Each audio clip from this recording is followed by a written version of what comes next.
kita memulai webinar kita pada pagi hari ini, alangkah baiknya kalau kita memulai semuanya di dalam doa, dan doa akan saya pimpin dalam iman Kristiani, yang lain bisa menyesuaikan.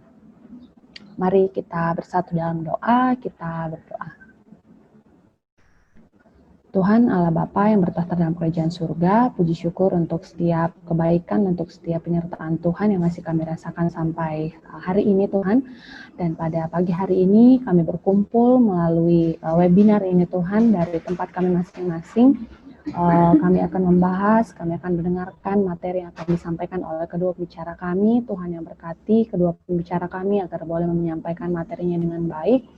Dan kami juga boleh mengerti setiap hal yang akan disampaikan nanti oleh kedua pembicara kami Tuhan. Terima kasih Tuhan buat mungkin Bapak Ibu yang masih proses untuk masuk ke dalam webinar ini. Tuhan pula memberkati agar boleh segera bergabung dengan kami. Kami serahkan Tuhan kegiatan kami, acara kami, webinar hari ini ke dalam tangan-Mu. Tuhan yang bekerja, Tuhan yang beracara atas setiap kegiatan kami. Hanya di dalam nama anak-Mu, Yesus Kristus, kami sudah berdoa dan mengucap syukur. Haleluya. Amin. Oke. Sebentar lagi kita akan memulai webinar kita ya Bapak Ibu, namun izinkan saya untuk membacakan tata tertib demi kelancaran webinar kita pada pagi hari ini. Yang pertama, semua peserta wajib untuk mematikan mikrofon dan merename nama masing-masing. Jadi mungkin saat ini sudah semua di rename ya Bapak Ibu ya. Dan mikrofon harap untuk di-off-kan demi kelancaran webinar kita. Kemudian nanti apabila ada pertanyaan, Bapak Ibu boleh mengetikkan pertanyaannya di kolom chat. Ya, nanti saya setelah materi disampaikan oleh kedua pembicara kita, baru saya akan bacakan pertanyaan-pertanyaan dari Bapak Ibu teman-teman kalian. Oke, tanpa perlu berlama-lama lagi, kita akan menyerahkan webinar ini langsung kepada pembicara kita yang pertama, yaitu Ibu Adita Saraswati, SDS MDS. Untuk waktu dan tempat, saya persilakan Ibu. Oke, selamat pagi semua Ibu Bapak. Terima kasih untuk para panitia juga yang sudah menyiapkan gitu ya kegiatan ini. Hari ini kita akan sharing, judulnya tuh Creative Video Making ya. Jadi sebenarnya mungkin kita itu sebenarnya sangat terbiasa gitu menggunakan video-video untuk bahan pengajaran ya. Cuma karena mungkin situasi pandemi ini kita gimana caranya semua akhirnya harus jadi online gitu ya. Nah, bagaimana caranya juga biar kita bisa membuat atau mengemas si informasi itu atau materi yang kita bawakan itu bisa jadi lebih menarik gitu ya. Tapi tanpa perlu terlalu repot gitu ya. Yang saya maksud di sini dengan kreatif mungkin kita pikirkan cara-cara yang sebenarnya sederhana tapi bisa membuat si materi itu lebih menarik gitu ya. Sebelumnya saya akan share screen saya. Selamat datang yang baru bergabung juga. Sebentar ya. Oke. Selamat pagi semuanya. Sudah bisa lihat ya semua share screen? Oke. Saya mungkin memperkenalkan diri dulu ya. Saya itu dosen desain komunikasi visual. Program studi S1 tuh di Universitas Kristen Maranatha. Nah, sama dengan nanti pembicara juga Pak Nyoman, itu juga sama di desain komunikasi visual. Nah, kalau di desain komunikasi visual itu, apa yang nanti dipelajari itu biasanya desain-desain yang memang untuk bagaimana mengolah secara visual, bagaimana komunikasinya gitu ya. Jadi, untuk kali ini kebetulan media yang akan kita bawakan itu tentang video making. Kalau saya memang expertise-nya di desain interaktif, yaitu desain-desain dengan media-media interaktif ya.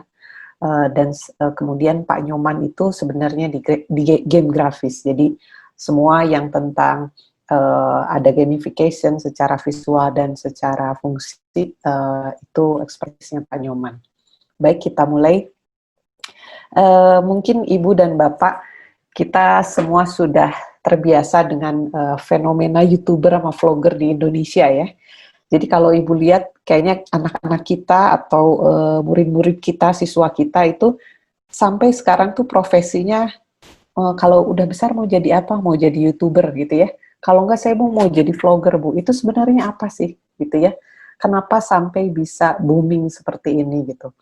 Jadi sebenarnya kalau kita lihat, mereka itu adalah mereka tuh mengemas bagaimana caranya menyampaikan informasi atau materi gitu ya, atau apapun lah cerita, tapi merekanya sendiri membuat video, kemudian men-setting environment-nya seperti apa gitu ya, sehingga bagaimana gerak-geriknya, bagaimana apa yang ditampilkannya, itu kaya sekali akan informasi gitu ya. Nah, makanya kenapa sampai mungkin anak-anak SD gitu ya, itu justru lebih sangat mengerti, kadang-kadang wawasannya lebih luas gitu ya, ketika dia sudah lihat YouTuber apa, terus dia menerangkan tentang apa gitu ya, daripada waktu saya ngasih tahu atau nasehatin dia gitu ya, kadang-kadang seperti itu, karena dia lebih masuk seperti itu. Nah, karena YouTuber ini kadang-kadang atau enggak vlogger ini membawakannya dengan sangat menarik gitu ya kadang-kadang, jadi lebih masuklah kepada ekspektasi anak-anak, mungkin dia para siswa juga. Nah, fenomena ini kenapa gitu ya sampai bisa kok kayaknya semua gitu ya, YouTuber, vlogger, sampai segala macam acara, sampai segala macam topik-topik itu dibawain nama YouTuber gitu ya. Terus, dan anehnya itu kenapa semua itu sangat tertarik gitu ya. Semua itu sekarang pasangnya YouTube ya, untuk baca video atau enggak cari tahu tentang sesuatu, semua lihatnya ke YouTube gitu ya. Melalui riset itu, apa yang ditransmisikan lewat mata kita itu semuanya 90% visual ya. Kemudian kekayaan bagaimana orang bisa menerima gitu ya informasi, itu 95% itu diserap lewat video daripada lewat teks gitu ya. Kemudian visual itu sebenarnya 60.000 kali lebih cepat dimengerti oleh kita gitu daripada sebenarnya teks biasa gitu ya. Jadi kalau teks biasa itu kita memproses dulu si kata dan kalimatnya dan lebih lama daripada lewat visual langsung ya. Kemudian ini juga saya perlihatkan ini fakta-fakta sebenarnya bahwa 70% sensory reseptor itu sebenarnya ada di mata gitu ya. Kemudian bahwa otak itu bisa memproses 60.000 kali lebih cepat gitu dalam bentuk visual gitu ya. Nah, ini penelitian-penelitian ini yang membuktikan bahwa kenapa kalau kita melihat langsung kita akan bisa lebih mengerti gitu ya, daripada kita membaca kemudian memproses, membayangkannya gitu ya. Jadi ada tahapan-tahapannya kalau yang membaca. Tapi kalau misalnya kita melihat visual itu lebih cepat. Nah, kenapa video juga? Karena sebenarnya video itu media yang sebenarnya aspeknya terdiri dari audio dan visual gitu. Jadi bukan hanya visualnya aja, tapi kita juga secara audio itu diberikan informasi gitu ya, ada input informasi dari telinga juga gitu. Jadi semakin kita bisa menyuasanakan infonya atau komunikasinya, kita bisa sangat lebih mengerti gitu. Berikut ini adalah penjelasan-penjelasan yang saya kutip dari beberapa tulisan gitu ya. Jadi kalau di dalam kaitannya dengan kognitif atau apa yang disebut dengan belajar gitu ya, atau misalnya pembelajaran gitu ya, media video itu sebenarnya bisa sangat media yang baik sekali untuk kita memperlihatkan sesuatu gitu, karena kondisi apa yang kita videoin gitu ya, objek yang kita ambil itu bisa lebih disuasanakan oleh si siswa gitu ya, jadi bisa lebih dimengerti ya. Kemudian ada beberapa keuntungan lagi ketika kita bikin video itu. Siswa itu kadang-kadang dia bisa akhirnya tahu memperagakan sesuatu gitu ya, daripada hanya pakai gambar atau hanya pakai tulisan gitu ya. Kalau gambar atau foto sekalipun, karena itu bentuknya visualnya diam, kadang-kadang anak itu tidak tahu bagaimana cara bekerjanya gitu ya.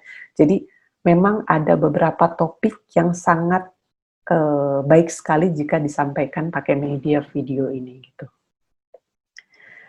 Oke, nah kaitannya dengan kognitif kita, itu sebenarnya di dalam otak kita itu terdiri ada 5, ini disebutnya 5 major cognitive skill. Ini Ibu dan Bapak sebenarnya bisa cari juga di internet tentang major cognitive skill itu apa gitu ya. Nah, ketika kita menangkap visual gitu ya, itu ada bagian-bagian dari otak kita yang memang terstimulasi gitu. Jadi, nah kalau lewat video, apalagi dengan audio visual, itu mulai dari masuk ke mata, kemudian ada yang masuk juga ke telinga gitu ya, itu nanti reseptor-reseptor kita mempunyai stimulasi juga kepada bagian-bagian di otak ini. Dan kalau audio visual atau misalnya media video gitu ya, itu semuanya tuh kena gitu ya. Jadi kita bagian attention-nya kena, auditorinya iya, visualnya tentu saja, kemudian membangkitkan sosial atau emosional itu juga iya, kemudian akhirnya mempengaruhi sensori motor kita, ya dari mata ke tangan, dan akhirnya kita bisa mempraktikkan dan lain sebagainya gitu. Jadi banyak sekali yang terstimulasi dari informasi yang ditangkap mata seperti itu. Oke, kalau manfaatnya sendiri, kita menggunakan video sebagai media pembelajaran, itu sebenarnya ada 2 hal gitu ya. Jadi kalau dari tingkat kognitif, kita bisa lebih memahami dan lingkungan bahasa dan konteks budayanya seperti apa. Akhirnya orang tuh bisa melihat suasananya seperti apa, gitu ya, karena kekayaan di dalam bahasa visualnya itu bisa kita lihat, sampai suasana pun bisa kita rasakan gitu ya. Nah, kemudian ada mempengaruhi penggunaan kosakata, memperluas pengalaman ya, memperkaya pengalaman, memberdayakan memori. Jadi semua visual-visual itu akhirnya membangkitkan, oh ini tentang ini tentang ini. Jadi memberdayakan bagian otak memori kita gitu ya. Menyediakan variasi konten tentu saja. Jadi kalau pakai video itu banyak sekali konten yang bisa kita create, baik ceritanya gitu ya, baik settingannya seperti apa, atau nanti ada musiknya atau ada apa. Jadi medianya tuh bisa masukin banyak sekali variasi konten. Meningkatkan transfer konten tentu saja gitu ya. Jadi karena video ini sebenarnya jadi media komunikasi gitu ya. Jadi akhirnya konten-konten sebenarnya bisa tersampaikan dengan lebih baik gitu. Kemudian kalau di tingkat emosional, itu ada mengaktifkan keadaan emosi tertentu ya, kalau misalnya videonya atau tampilannya atau bahkan musiknya itu yang membangkitkan semangat misalnya gitu ya. Memulai minat pada suatu topik, meningkatkan percaya diri, memicu naluri impuls, dan meningkatkan daya imajinasi. Itu dari tingkat emosional. Sampai sini saya terlalu cepat mungkin? Ada yang... Oke, kita teruskan ya.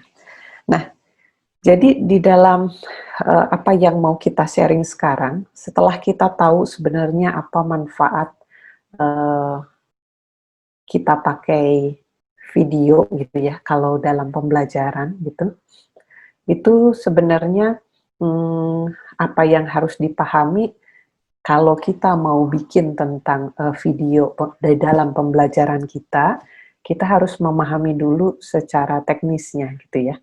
Jadi nanti setelah secara teknis, mungkin kalau konten kayaknya ibu dan bapak sendiri bisa eh, menyesuaikan dengan topik ibu dan bapak.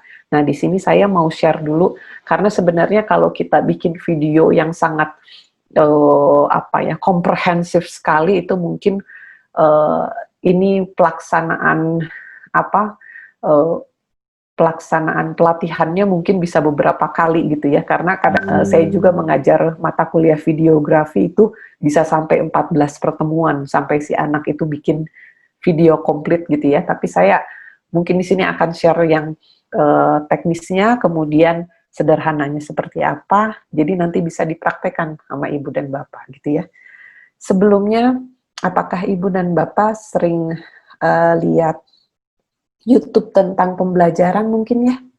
Mungkin ibu ada cari topik tertentu, terus di YouTube nanti yang keluar adalah misalnya dari bimbel biasanya gitu ya. Kemudian dari ruang guru biasanya banyak sekali.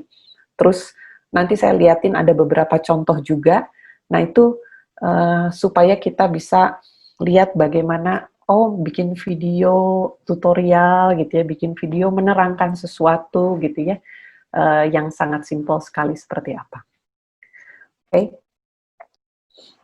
Oke, kita mulai dengan alat gitu ya.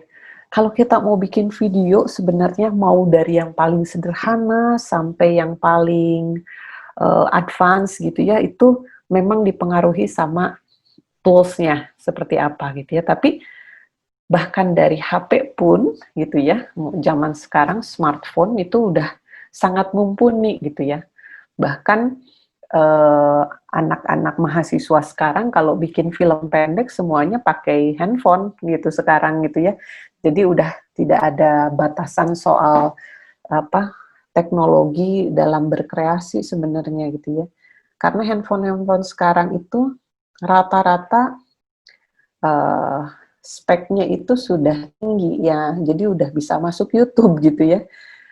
Mungkin ibu bapak punya siswa atau bahkan teman atau misalnya kenalan yang jadi beauty vlogger kadang-kadang gitu ya, ngeliatin make up tertentu, produk baru, unboxing gitu ya, itu semuanya karena pakai HP doang gitu, modalnya hanya sedikit banget. HP, kemudian mungkin kalau ibu bapak punya apa itu namanya gorilla atau tripod yang kecil ya buat HP gitu, itu udah sangat cukup sekali gitu.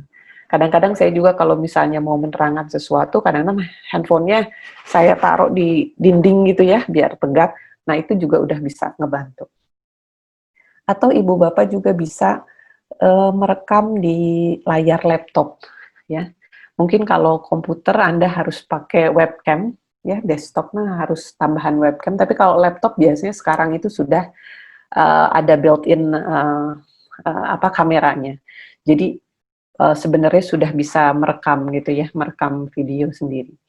Kemudian ada lagi yang lebih tambah lagi adalah ibu bapak di gambar yang sebelah kanan itu ada ring light gitu ya. Itu juga ada lampu, gimana supaya kita tuh uh, kalau lagi bikin video, muka kita tuh kelihatan jelas gitu, karena biasanya di dalam ruangan atau apa yang gelap lah gitu ya.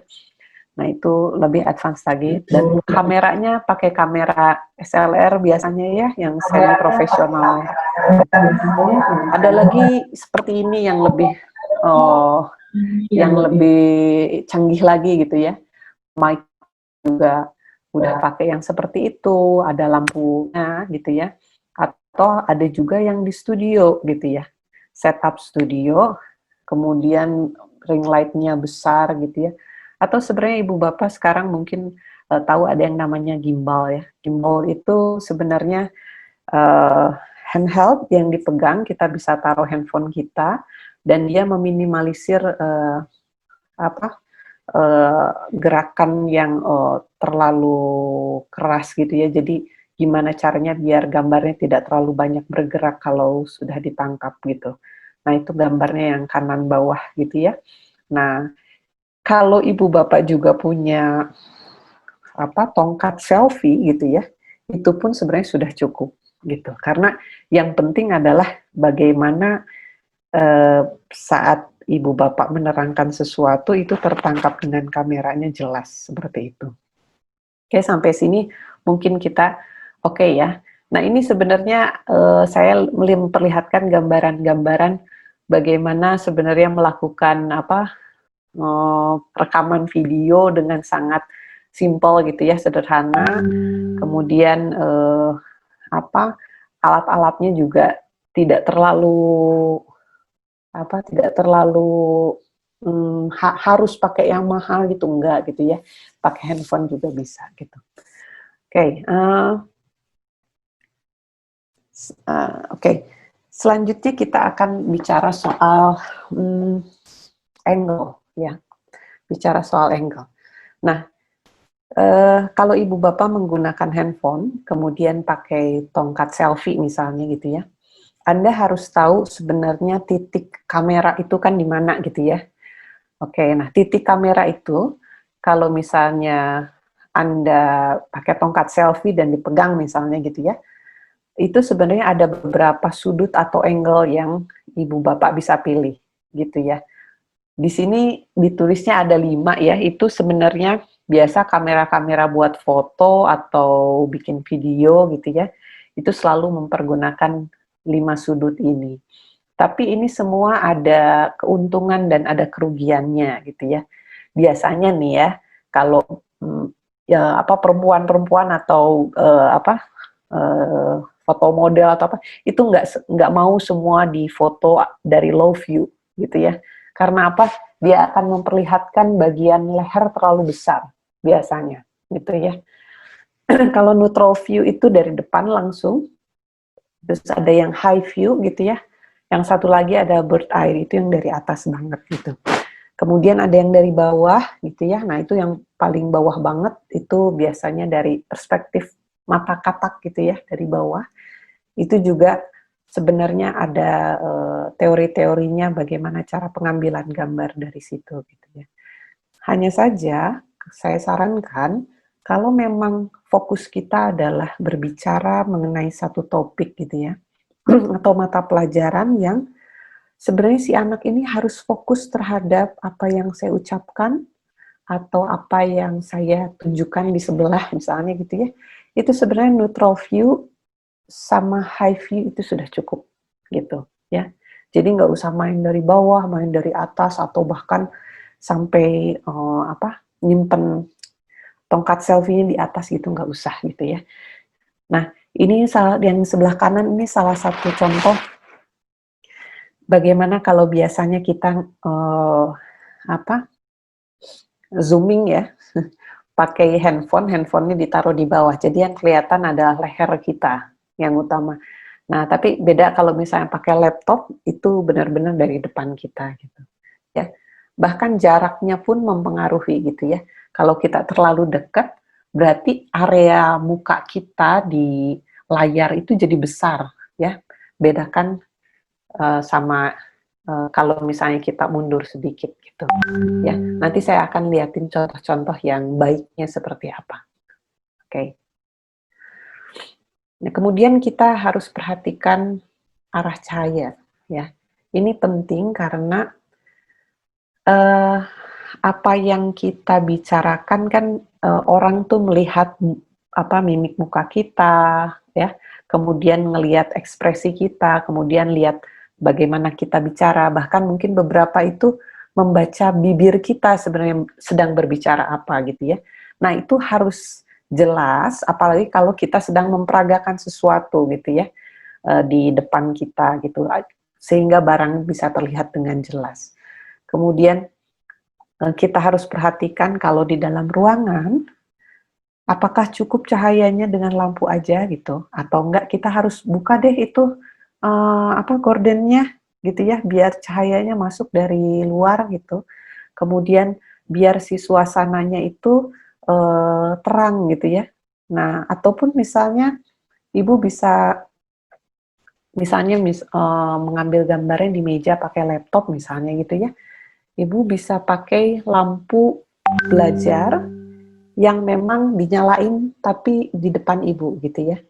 Jadi eh, pendarnya itu sebenarnya biar masuk ke area bagian depan Ibu gitu.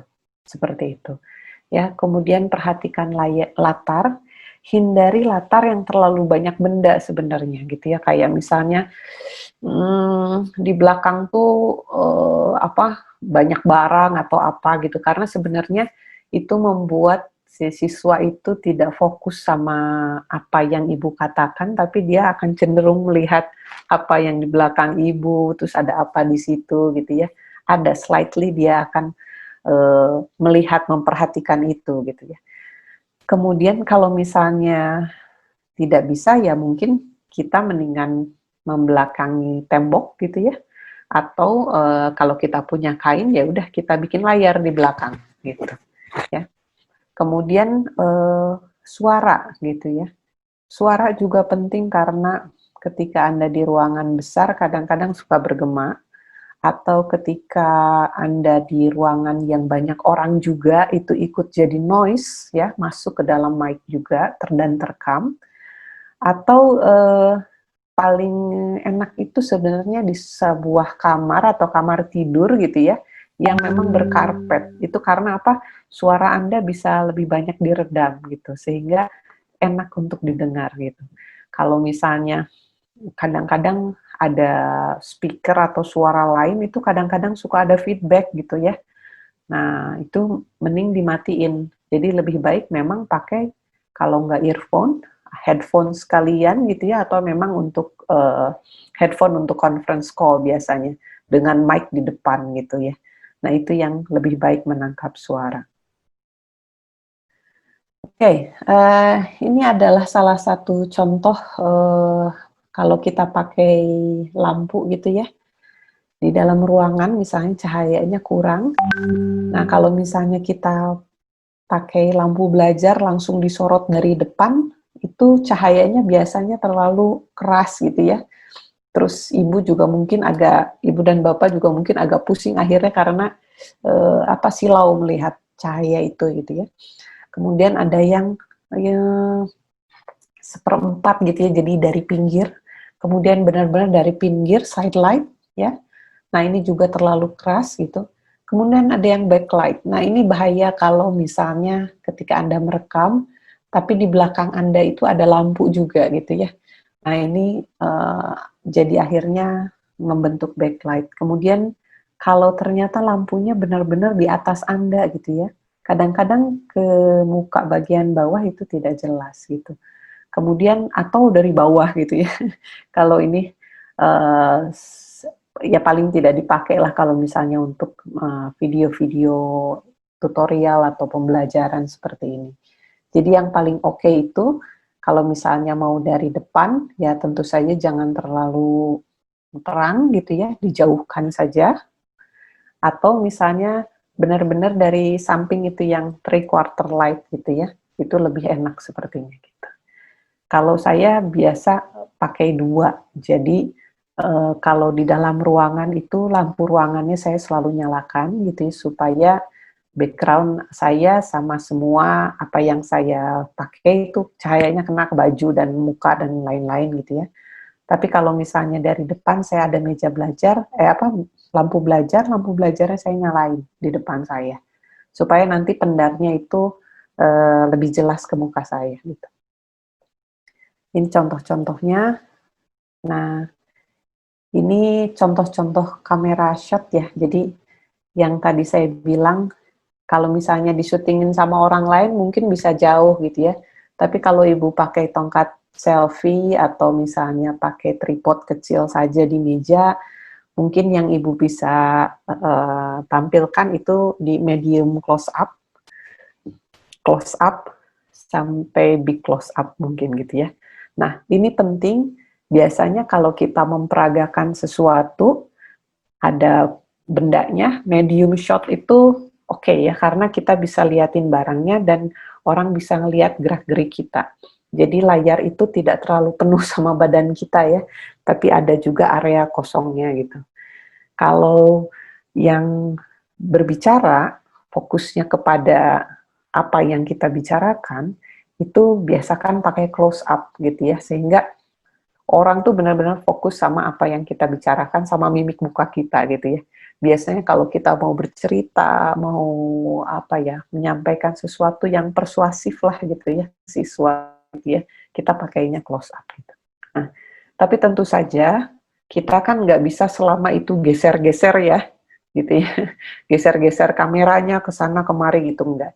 Jadi biasain kalau udah medium shot, medium gitu ya, atau nanti mendingan kita edit nanti tampilkan lagi yang close up misalnya, itu juga bisa gitu ya. Jadi ibu dan bapak bisa bermain di jauh dekatnya kamera gitu ya. Nanti ibu dan bapak biasakan selfie ya gitu ya. Ibu bapak biasa kalau sepanjang tangan itu selfie segimana sih gitu ya.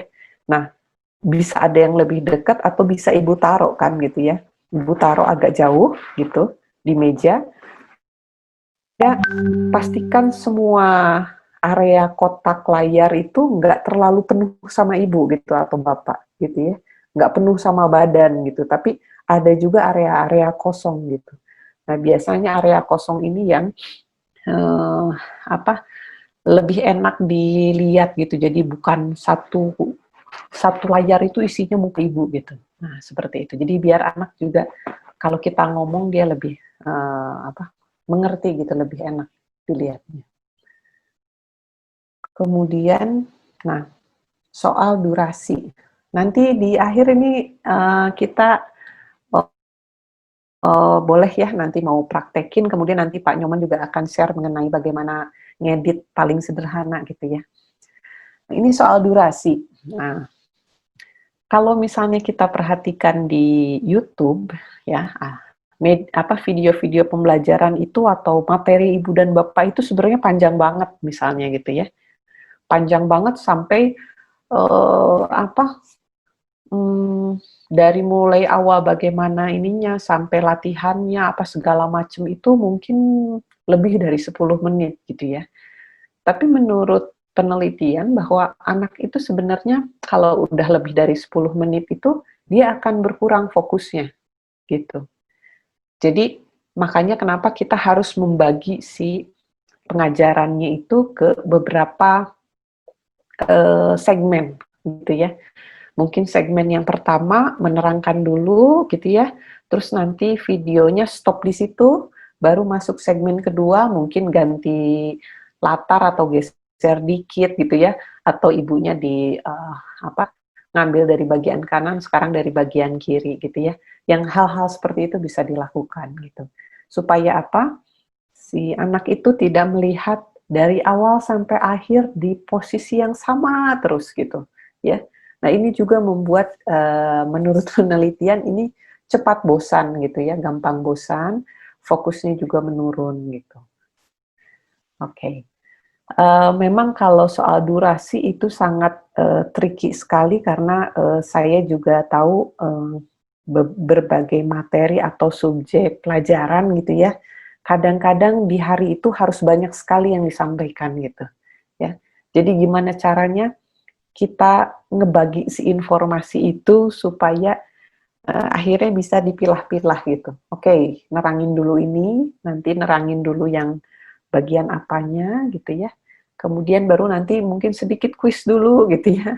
Atau setelahnya baru diskusi seperti itu. Jadi memang kita harus pinter-pinter ngebagi si materinya sebenarnya. Oke, nanti bagian Pak Nyoman mungkin akan ngomongin soal editing sederhana ya. Karena apa yang sebenarnya kita sudah rekam, itu mau kita share langsung ke anak juga sebenarnya bisa gitu ya. Cuma biasanya untuk lebih menarik, itu biasanya kita ada yang mau dipotong misalnya, atau enggak durasinya terlalu panjang, mau dibagi dua, itu sebenarnya bisa saja gitu ya.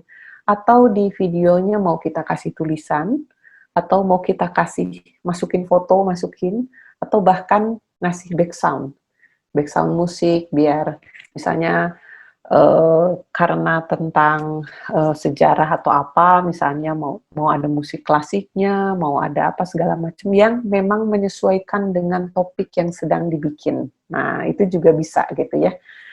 Kalau saya perhatikan sekarang itu udah banyak aplikasi di handphone yang gratis ya, yang menurut saya itu udah ini para vlogger dan YouTuber juga pakai gitu ya, hanya untuk motong dikit, kemudian kasih tulisan dan apa segala itu udah bisa sekali. Nanti akan diperlihatkan gitu ya, contoh editing sederhananya. Atau kalau ibu bapak mau ngedit langsung gitu ya, tidak di handphone misalnya, kita bisa coba editing online ya. Editing online itu ibu bapak tinggal masuk ke website tertentu biasanya dan ada yang gratis gitu. Paling kita ngupload videonya aja gitu ya. Misalnya mau ngegabungin 3 video jadi satu misalnya. Kita upload videonya dulu, kemudian baru kita gabung-gabungkan di situ. Ini salah satunya, namanya clipchamp.com. Nanti ibu bapak bisa coba. Kalau misalnya mau editnya nggak enak nih di handphone misalnya gitu ya, bisa langsung di online. Yang penting ada apa internet gitu ya, yang cukup stabil gitu ya, seperti itu. Oke, kita ngomongin soal media video, berarti kita juga harus tahu sebenarnya kalau yang namanya media video itu ada size sama formatnya seperti apa gitu ya. Nah, kalau kita ngomongin size, itu ada dimensi, kita itu ingetnya layar deh gitu ya. Mau layar laptop, layar iPad, atau layar handphone Anda gitu ya. Nah, di sini ada beberapa contoh ukuran gitu ya. Contoh ukuran yang biasa dipakai kalau kita main di media video. Kalau Anda juga sering nonton YouTube, YouTube itu sampai ada ukuran gitu ya. Mau nonton di 720 atau 480 karena 480 lebih kecil ukurannya. Sehingga Bufferingnya lebih cepat sehingga videonya juga lebih lancar terlihat gitu. Dibanding dengan yang 1080 atau enggak HD gitu ya. Biasanya dia memakan kuota banyak sekali supaya tampilannya itu sangat jelas dan jernih. Atau ibu bapak yang punya smart TV di rumah, itu biasanya sudah ada settingan berapa pikselnya, atau justru mau yang HD gitu. Memang tampilannya lebih bagus, lebih tajam gitu, tapi biasanya secara sizing filenya juga lebih besar gitu. Nah, kalau ibu bapak di bagian editing misalnya ada mau size berapa, nah mungkin ini bisa jadi panduan gitu ya. Dan apa yang paling kecil sebenarnya mau dari 720 gitu ya, itu juga sudah cukup ya. Toh Anda mungkin akan share-nya lewat PPT misalnya, atau lewat Google Classroom misalnya, atau bahkan masukin ke channel YouTube Anda gitu ya, supaya nggak terlalu berat. Saya rasa 720 juga sudah cukup gitu. Tapi kalau misalnya agar bisa dilihat besar, 1080 gitu. Kalau 240 menurut saya terlalu kecil ya. Nanti akan susah juga gambarnya terlihat dengan bagus gitu. Oke, formatnya ya, kalau Anda mindahin file video gitu ya, itu Anda akan menemui beberapa format ya. Di sini saya tulis ada AVI, Windows Media Video, ada Movie, ada Flash ya. FLV itu Flash, kemudian ada MP4 gitu ya. Nah, yang biasa bisa kita upload ke sana kemari, diterima di beberapa platform, itu biasanya MP4 gitu. Bahkan YouTube juga kalau mau upload, ya MP4 gitu biasanya, file extensionnya gitu ya. Nah, ini cukup sekilas aja tahu, karena kalau misalnya ternyata setelah merekam, ibu tuh merekamnya pakai kamera SLR ya, ibu punya kamera digital misalnya. Taunya keluarnya itu berupa flash atau MOV misalnya gitu ya. Nah itu sebenarnya bisa Ibu convert, Bapak bisa convert juga secara online juga ada, mau pakai aplikasi juga ada gitu. Jadi sebenarnya bisa dipindah-pindah gitu. Nah kalau misalnya mau masuk ke YouTube kan berarti harus ganti dulu misalnya jadi MP4 itu juga bisa gitu. Satu lagi tambahan, biasanya kalau kita menerangkan sesuatu tidak selalu kita yang muncul di layar terus kan gitu ya, kita menerangkan sesuatu apa, tapi kita juga biasanya sharing screen kita gitu. Jadi kita misalnya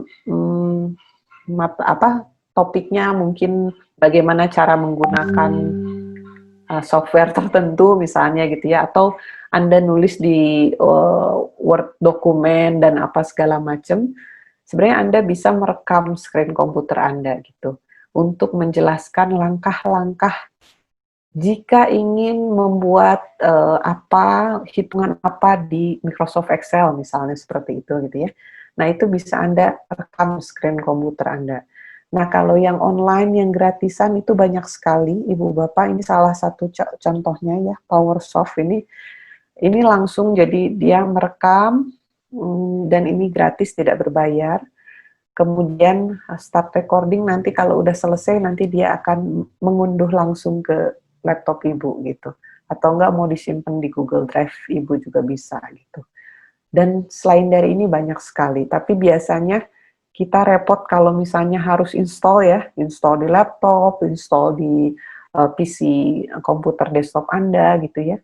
Nah, supaya nggak repot sebenarnya yang online juga ada gitu. Cuma biasanya kalau yang online itu tidak bisa terlalu lama durasinya gitu ya. Nah, seperti itu aja gitu. Tapi saya rasakan beberapa detik aja atau beberapa menit aja untuk hanya ngeliatin langkah menurut saya kan sudah cukup gitu. Ya, nanti mungkin bisa dicoba, dicatat dulu mungkin aplikasi online-nya seperti apa, yang mana. Kayak powersoft.com ya, contohnya.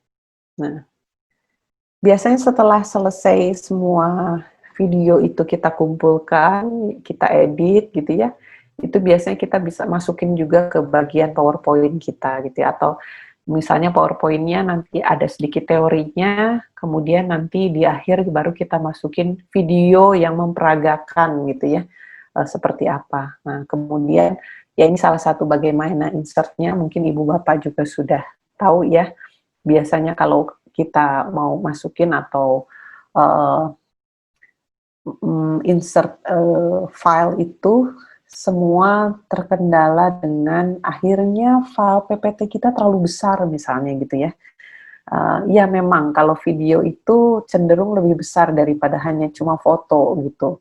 Nah makanya tadi yang ukuran-ukuran itu sangat mempengaruhi gitu ya. Jadi nggak usah pakai ukuran yang besar, tapi agar cukup terlihat saja dan suaranya jelas, muka kita jelas gitu ya. Nah, baru kita bisa masukin ke PPT kita, nggak terlalu besar akhirnya filenya gitu. Itu kemudian, ini contoh kalau misalnya kita masukin ke channel YouTube gitu ya, Ibu Bapak sebenarnya mungkin sekarang sudah dimulai gitu ya, kita itu sebagai pendidik, seorang akademik, dengan adanya pandemi ini dan mungkin kebijakan menteri juga, kita itu sebenarnya menggunakan platform-platform digital mulai dari sekarang. Jadi tidak aneh lagi kalau misalnya seorang dosen atau guru dia punya channel YouTube sendiri gitu ya.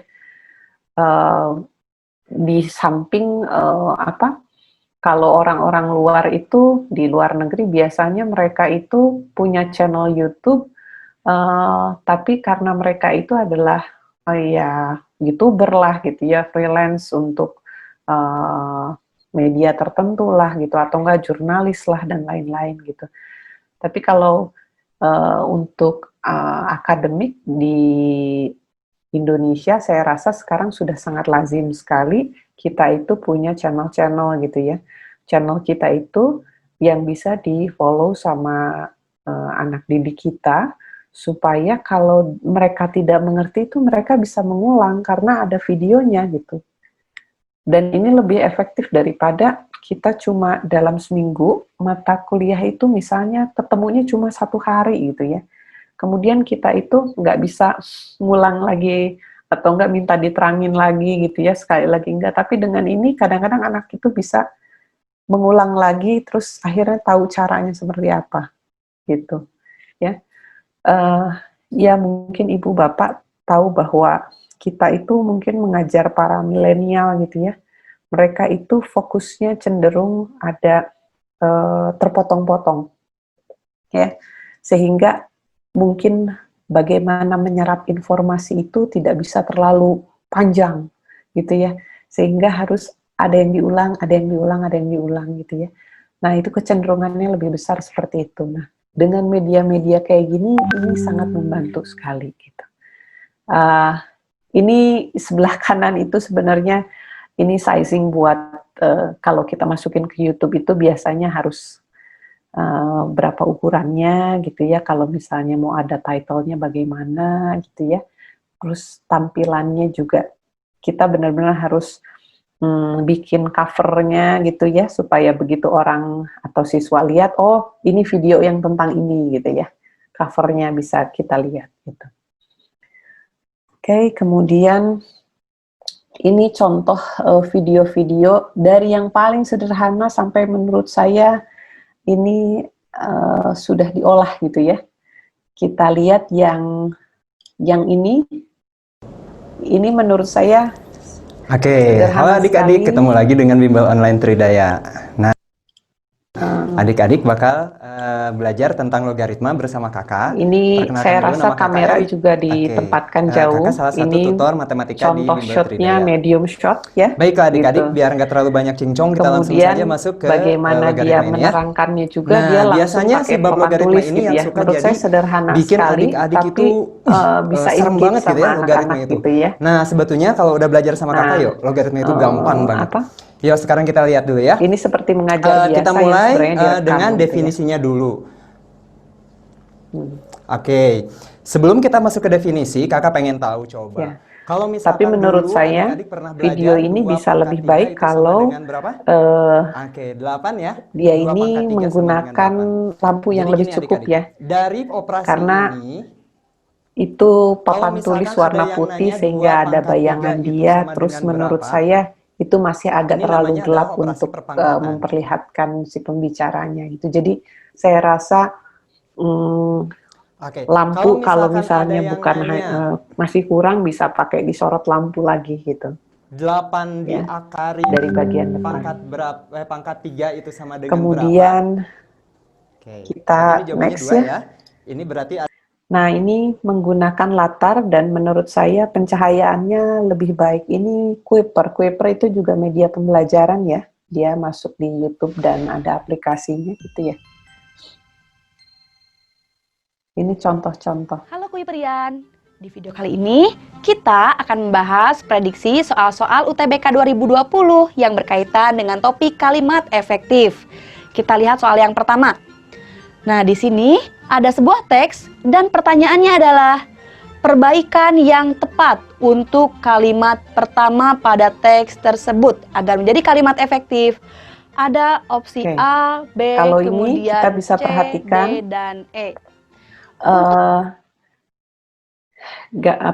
Video pembicara ini sangat jelas, lebih enak cahayanya kan ya. Kemudian apa yang dia gunakan juga, bajunya mungkin terang daripada backgroundnya, jadi lebih enak. Kalau yang tadi tuh agak kurang ya, karena background putih, dianya juga pakai baju putih gitu ya. Jadi kurang kontras gitu. Kalau ini enak, belakangnya hijau papan tulis, dan ceritanya papan tulis, terus ibunya juga pakai bajunya juga cukup terang, cahayanya sangat bagus. Ini biasanya pasti di dalam sebuah studio. Kalau ibu bapak di sekolah bisa set up studio buat ini, sangat bagus sekali, dan kami juga bisa bantu sebenarnya. Jadi dari atas gitu ya, kemudian dari pinggir 1/4 itu pasti ada lampu di pinggir itu gitu ya, dan si layar belakang itu biasanya pakai green screen ya, biar bisa masukin untuk video tulisannya nanti di background gitu ya. Atau biasanya ini pakai infocus langsung gitu ya di kelas sehingga tulisannya bisa terlihat, itu juga bisa cara-cara itu. Ya, jadi ini menurut saya sudah lebih baik gitu ya. Terus ada lagi satu, ini dari ruang guru ya. Nah, ini udah lebih advance lagi karena ini udah mengcombine antara video dia, kemudian ada animasinya gitu ya, latarnya juga seperti apa gitu ya. Nah, ini udah full editing nih ya. Nah, ini pengambilan gambar pasti di studio, belakangnya pasti green screen gitu ya, latar hijau, dan supaya belakangnya nanti bisa dimasukin sama gambar animasi biasanya gitu ya. Kita coba maju ke depan, kemudian animasi ininya juga sudah berupa animasi ya, bagaimana dia menjelaskan tentang itu, ada garis Pitagoras ya dan lain-lain gitu ya, dan itu bergerak. Kemudian pindah ke sebelah sini ya, ibu bapak bisa lihat ya, nggak selalu di kiri tapi di kanan. Terus nanti coba lagi dari sudut yang lain gitu. Nah, ini juga salah satu cara bagaimana supaya si tampilan apa yang anak lihat itu nggak membosankan gitu. Nah, kalau ini sudah lebih advance gitu ya. Jadi memang mereka itu karena base-nya pembelajaran digital, maka segala macam untuk pengambilan gambar itu udah di studio, kemudian ada tim animasinya sendiri gitu ya. Jadi videonya tuh bisa lebih seperti ini. Gitu. Oke, setelah ini mungkin Pak Nyoman ya, bagian Pak Nyoman ya, itu nanti ada pembahasan editing sederhana, mau memperlihatkan contoh dan lain-lain. Nanti terima kasih yang sudah mulai bertanya, nanti mungkin akan saya jawab setelah Pak Nyoman bicara gitu kali ya.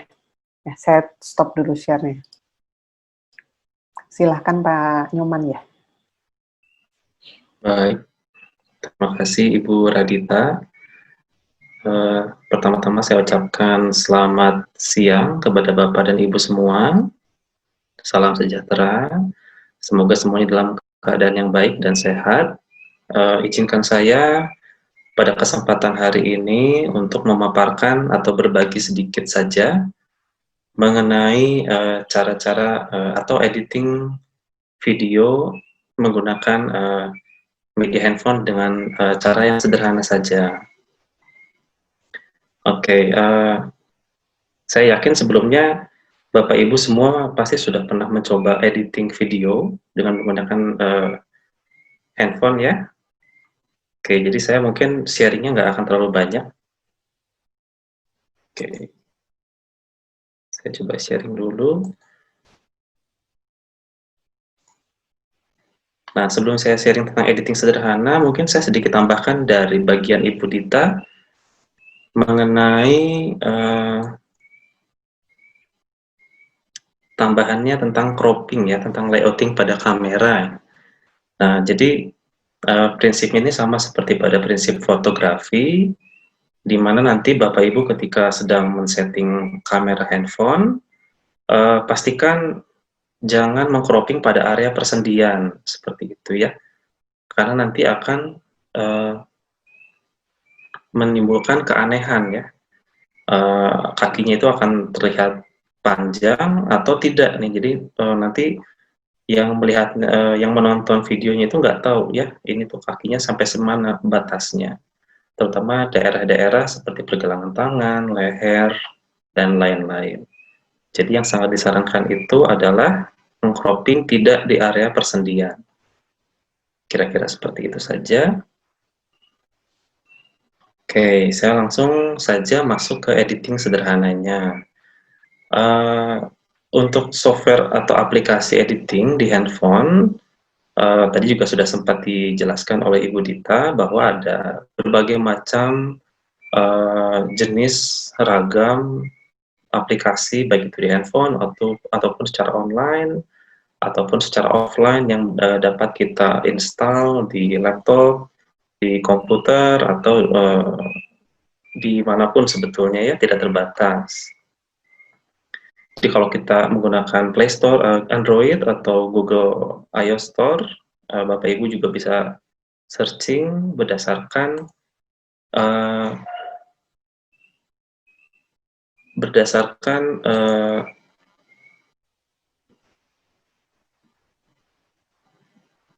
sorry,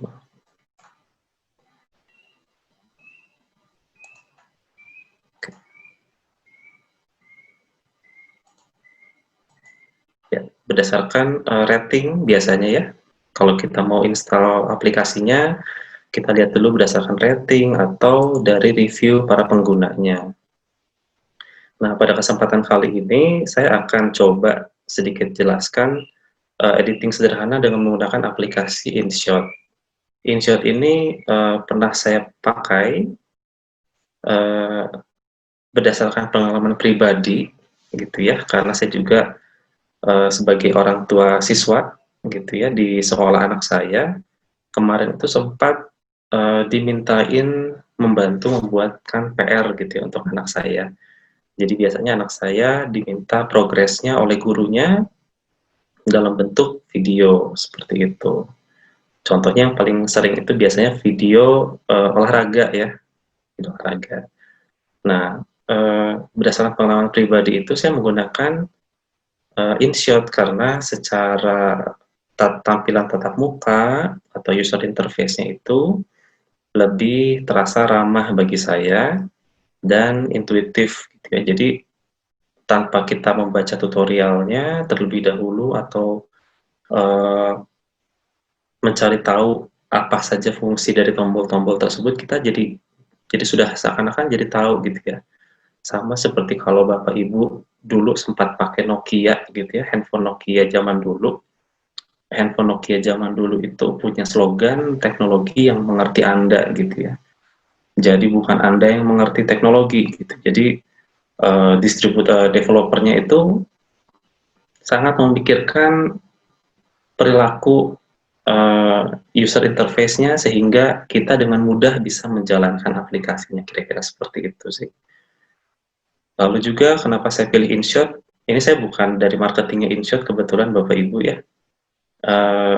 Saya memilih InShot itu karena biasanya yang saya lihat fiturnya itu cukup lengkap, bahkan untuk versi gratisnya sekalipun. Gitu ya. Artinya ketika menggunakan versi gratis untuk keperluan sehari-hari yang ringan-ringan aja, mengajar misalkan, itu sudah cukup mumpuni, jadi nggak perlu beli yang versi berbayarnya. Tapi kalau misalkan ibu bapak mau ya ibaratnya menginvestasikan gitu ya, itu juga bisa seperti membeli. Oke. Nah, ini saya jelaskan sedikit tentang fitur InShot yang tadi saya bilang cukup lengkap. Jadi sebetulnya kalau Bapak Ibu pernah pakai aplikasi yang lain juga pasti akan menemukan fitur-fitur yang seragam atau sama atau mirip-mirip ya. Yang jelas video editing ini intinya bagaimana si video itu bisa kita slice ya, kita bisa potong-potong, kita bisa tambahkan kontrol kecepatan. Nah, ini juga kalau bagi saya pribadi menjadi hal yang sangat penting ketika memilih sebuah software. Biasanya Bapak Ibu mau menerangkan sesuatu peragaan yang terus-menerus berulang-ulang tapi secara monoton misalkan gitu ya. Kayak misalkan tutorial mengiris bawang gitu ya. Mengiris bawang itu kalau di shot atau direkam dengan speed video yang standar atau yang normal itu akan terasa sangat membosankan karena ya begitu saja kan. Nah, tapi kalau misalkan dipercepat gitu ya, kita speed up-nya kita tambahkan, jadinya tidak terasa membosankan.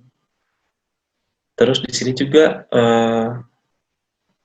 sudah ada template-template musik gitu ya kalau di InShot ini. Jadi nanti saya akan coba contohkan di akhir.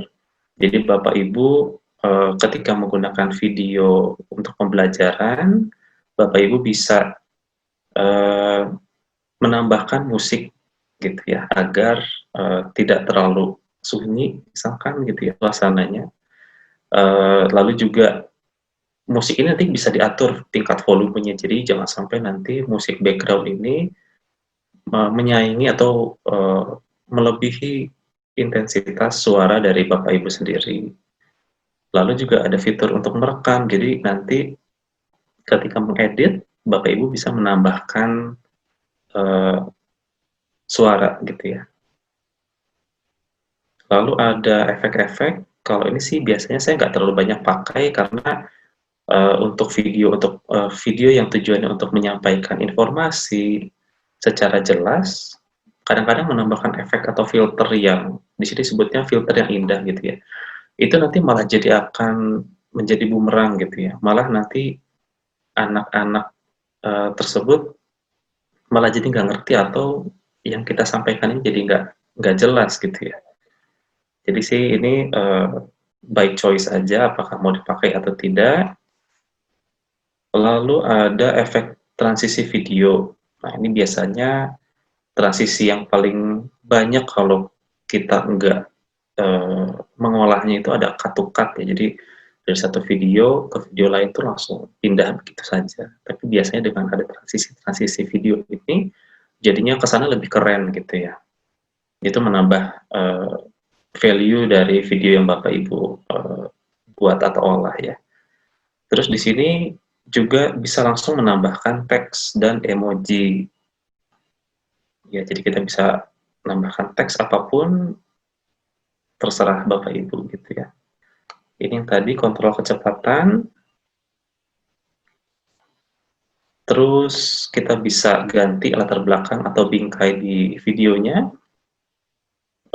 Bisa ganti warna-warni, ada pelangi, ada gradasi, ada video lain, ada gambar lain, itu juga bisa dijadikan bingkai ya, atau frame di videonya. Terus bisa menggunakan aplikasi untuk editing video dan kolase foto.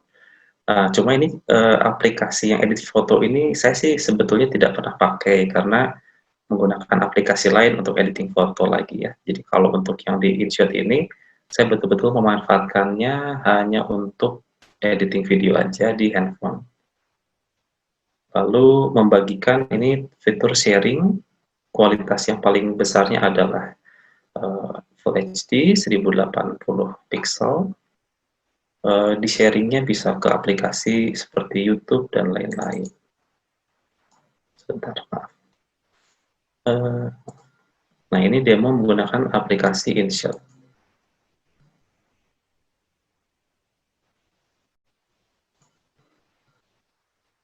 Nah, ini Bapak Ibu kalau setelah install, caranya tinggal dibuka seperti ini. Ketika masuk ke tampilan awal, kita disuguhkan pada pilihan ya, apa saja yang mau dibuat. Di sini ada video, foto, kolase, dan template-template lainnya. Ini karena saya menggunakan versi yang gratis, jadi belum diaktifkan yang berbayarnya gitu ya. Nanti untuk informasi berapa kalau saya mau beli atau mau berlangganan, nanti Bapak Ibu bisa cek langsung di aplikasinya. Dan contoh kasus ini kita mau bikin video ya, lalu masuk ke sini, kita klik new. Nah, di video ini kita bisa memilih lebih dari satu video sekaligus. Jadi Bapak Ibu, misalkan tadi ketika syuting atau pengambilan gambarnya, ada 2 atau 3 video terpisah gitu ya. Atau mau satu-satu juga boleh, tinggal dipilih aja dari memori handphonenya, lalu kita centang dan klik centang warna hijau ini seperti ini. Nah, di sini ada slider. Jadi prinsipnya untuk editing video ini pasti selalu menggunakan timeline, berbasis timeline gitu ya. Ada slider waktunya. Di sini kita bisa klik and play, bisa atur-atur suaranya, mana aja video atau klip atau potongan video yang akan di mute, nggak ada suaranya, nanti akan kita isi dengan suara sendiri, itu juga boleh. Atau memang sengaja tidak ada penjelasan suara, itu juga bisa. Lalu kita bisa aplikasikan ke semua klip-klip video yang lain, settingannya.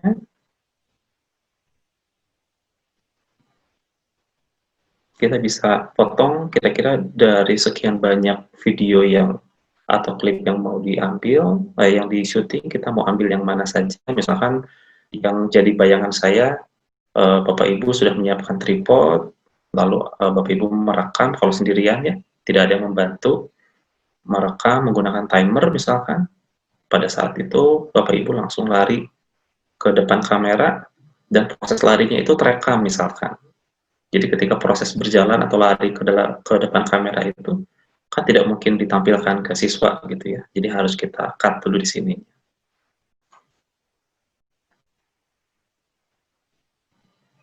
Mungkin begitu juga dengan proses nanti mematikan handphone gitu ya, mematikan recordingnya, kan nggak mungkin nanti tersiar ke siswa gitu ya. Nah, kalau kita sudah ini, tinggal di-cut saja.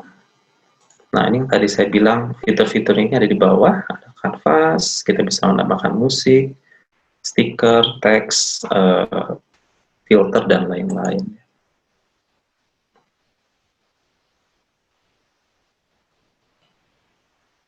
Ini ada objek rasio kameranya, mau menggunakan, misalkan kalau yang sebelumnya, misalkan Bapak Ibu mau menggunakan rasio yang atasnya nih. Jadi bagian atasnya itu disimpan oleh video, bagian bawahnya itu kosong. Itu juga bisa nanti dimunculkan teks atau logo atau gambar seperti itu bisa ya. Jadi disediakan ruang-ruang kosong tadi di sini. Nah, ini adalah target dari platform nanti yang akan kita share. Apakah akan ke YouTube, ke Instagram, dan lain-lain.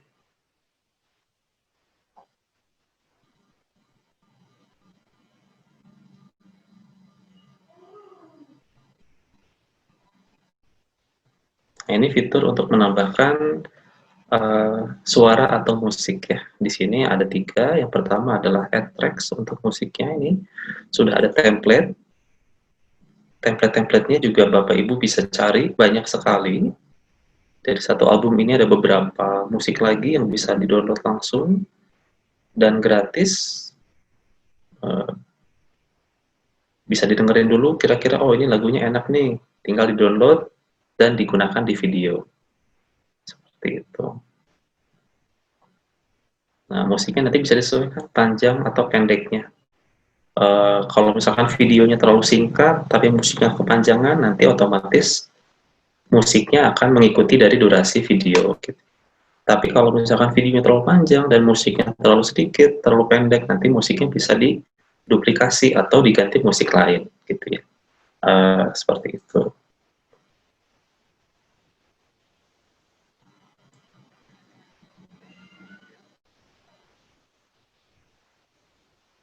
Oke.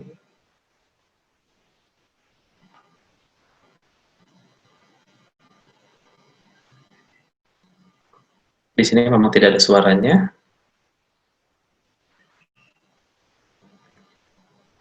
Nah, ini untuk fitur mempercepat tadi yang speed up ya. Jadi untuk proses-proses yang membutuhkan time lapse atau kita skip secara cepat gitu ya, tapi cukup penting, jadi tidak mungkin di-delete. Nah, kita percepat saja sehingga nanti para siswa itu tidak merasa bosan terlalu lama gitu ya menontonnya.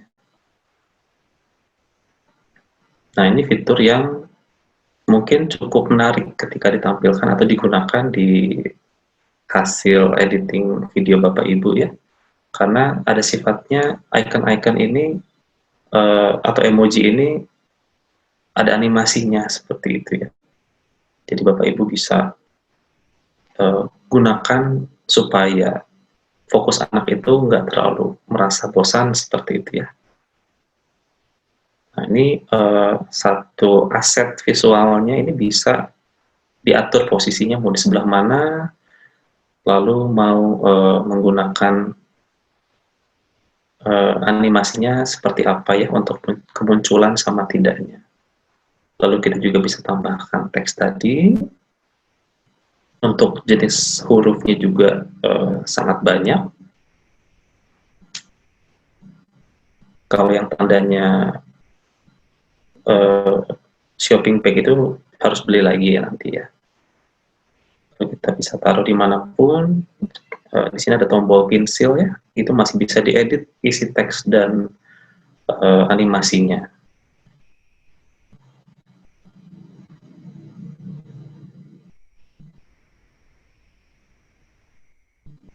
Ini untuk animasinya,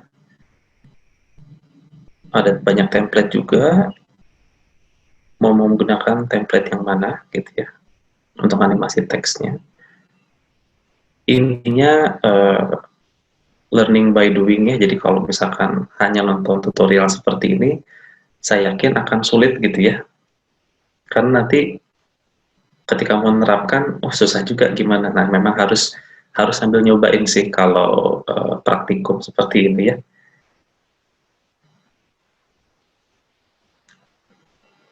Oke, ini setelah dicoba untuk dijalankan, ini teks yang pertama muncul di atas misalkan, teks yang kedua munculnya di bawah, dan lain-lain.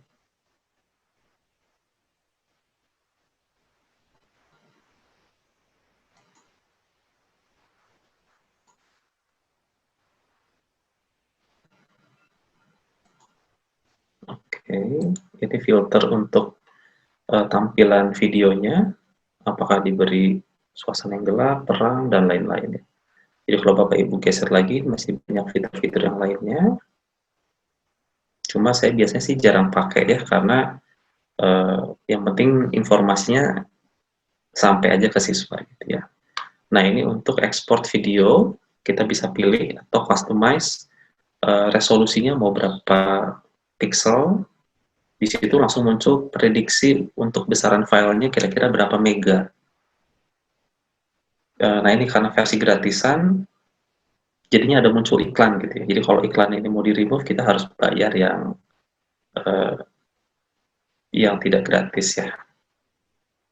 Nah, untuk converting videonya, kita convert dulu. Kalau ini sih ya menunggu aja. Nanti setelah dari sini, tahap selanjutnya adalah sharing.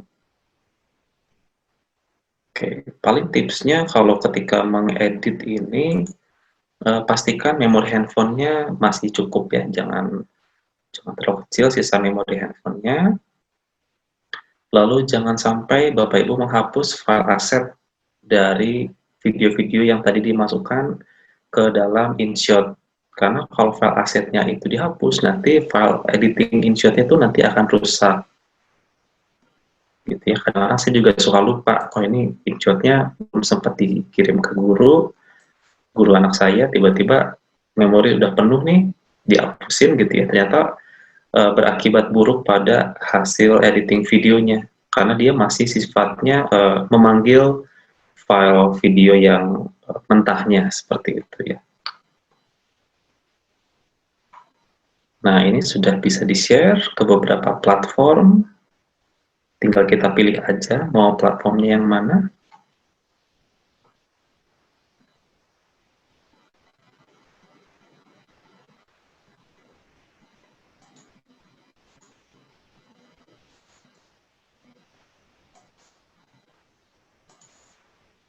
Ya, di sini ada YouTube dan lain-lain. Oke, kalau ini sudah masuk ke proses upload ke YouTube ya. Mungkin nanti pembahasannya akan berbeda sekali. Lalu beberapa tips lagi adalah ketika mengedit ini, kalau saya lebih prefer menggunakan earphone atau headset ya.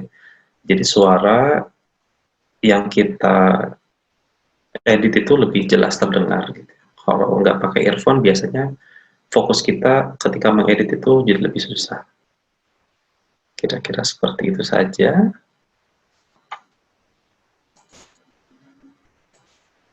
Oke. Baik Bapak Ibu, untuk demonya saya rasa cukup, sudah jelas. Mungkin saya kembalikan ke Ibu moderator ya, atau bagaimana? Baik sih. Oke, selamat siang Bapak Ibu. Terima kasih buat pembicara kita pada siang hari ini, Ibu Radita dan Pak Nyoman.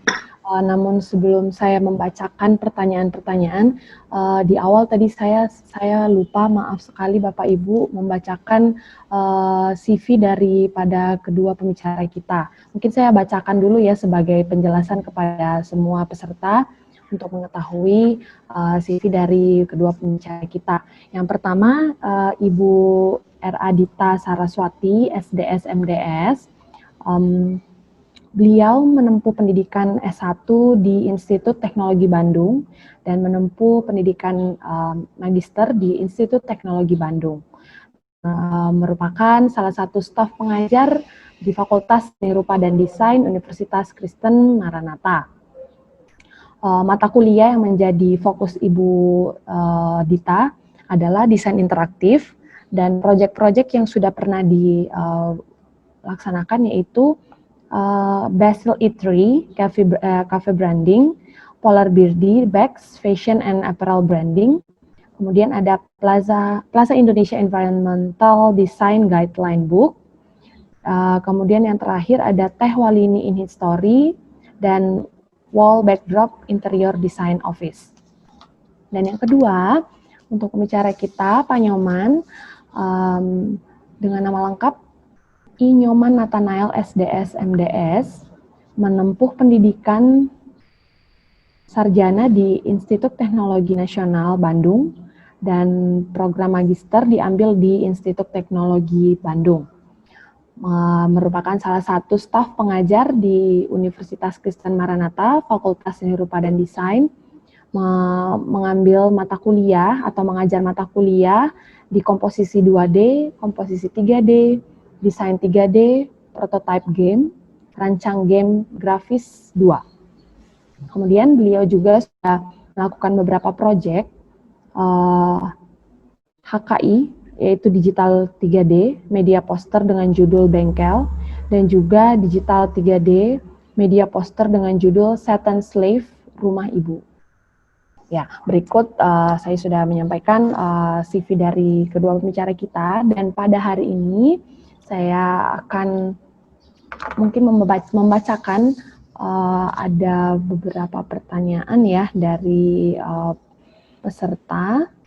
Dan sebelum saya bacakan, ada beberapa info juga ya Bapak Ibu buat yang bertanya. Dua penanya pertama mendapatkan hadiah giveaway. Ya, jadi selamat buat Bapak Ibu. Dua penanya pertama mendapatkan hadiah giveaway. Nanti mohon disertakan alamat yang lengkap di kolom chat di bawah ya Pak, Bapak Ibu ya. Pertama itu dari Guru SDK Yahya 1 dan juga yang kedua dengan Ibu Hana ya, Hana MG ya Bu ya. Jadi mohon untuk memberikan alamatnya. Nanti kita akan memberikan hadiah giveaway dari Universitas Kristen Maranatha. Baik, mungkin saya langsung bacakan pertanyaan pertamanya ya buat Ibu Dita ya Bu ya. Ya. Yang pertama, apakah ada saran dari Ibu untuk contoh kegiatan efektif selama anak menonton video atau hanya memperhatikan saja asal anak rileks seperti ketika anak-anak menonton di YouTube? Yang kedua, mungkin saya langsung bacakan aja ya Bu ya. Ya, silakan. Penggunaan video untuk pembelajaran memang sangat menarik, namun apakah dengan penggunaan video akan mengurangi kemampuan literasi anak? Jika iya, bagaimana cara mengatasinya? Silakan Bu. Oke. Yang pertama ya, jadi kalau dari segi psikologis memang kalau anak nonton gimana ya supaya fokus gitu ya. Jadi mungkin kita harus bisa membedakan memang anaknya harus kita berikan instruksi dulu gitu ya. Tapi kita juga tidak bisa mengontrol bahwa dia nonton di rumahnya dalam keadaan tiduran atau apa segala macam. Tapi selalu biasakan sepertinya kalau misalnya kita mau mulai belajar bahwa kondisi kita juga sangat aware untuk belajar. Contohnya apakah di meja belajarnya gitu ya. Terus apakah nontonnya di laptop sehingga posisinya dalam keadaan duduk gitu. Karena kalau kondisi si anak aware untuk belajar, dia sebenarnya akan lebih fokus gitu. Sedangkan kalau misalnya dia mau nontonnya di HP atau di iPad yang bisa sambil tiduran, memang keadaannya lebih rileks, tapi kadang-kadang anak apa ya, mungkin karena menyepelekan ada beberapa poin yang terlewat atau apa segala macam. Sampai saat ini sih memang tidak ada bagaimana caranya ya biar anak itu fokus gitu ya, karena kita susah juga mengontrolnya. Tapi yang pasti itu kalau dari sisi psikologis memang ketika kita mau belajar atau si anak harus mau belajar, itu kondisi kita itu memang kondisi si anak itu harus dia menyadari bahwa dia itu dalam masa mau belajar gitu.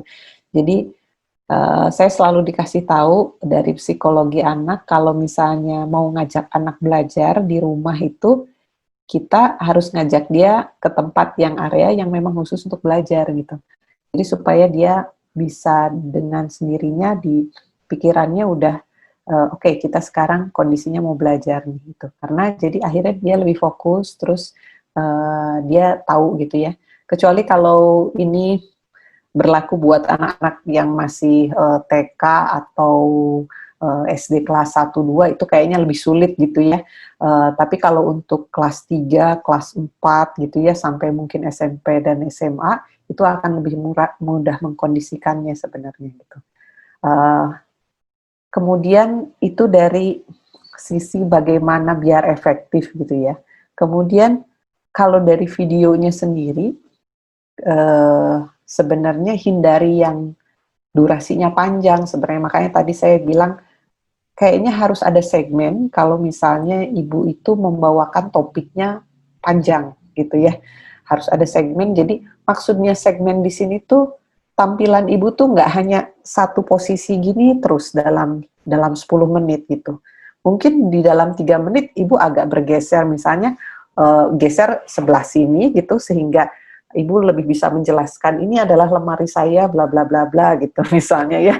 Atau misalnya nanti ibu akan bisa seperti ini untuk menjelaskan ini adalah bla bla bla. Jadi segmen itu bukan hanya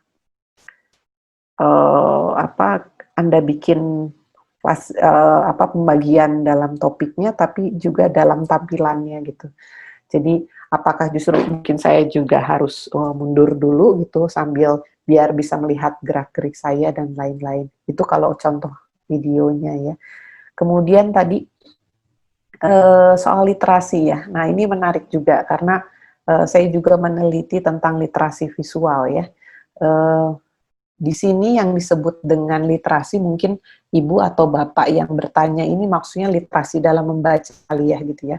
Memang semenjak di era digital ini kemampuan literasi rata-rata apalagi di Indonesia yang sudah ada statistiknya itu sangat menurun gitu ya. Anak tidak lagi, dimulai dari waktu dulu itu literasi sangat baik semua membaca teks gitu ya.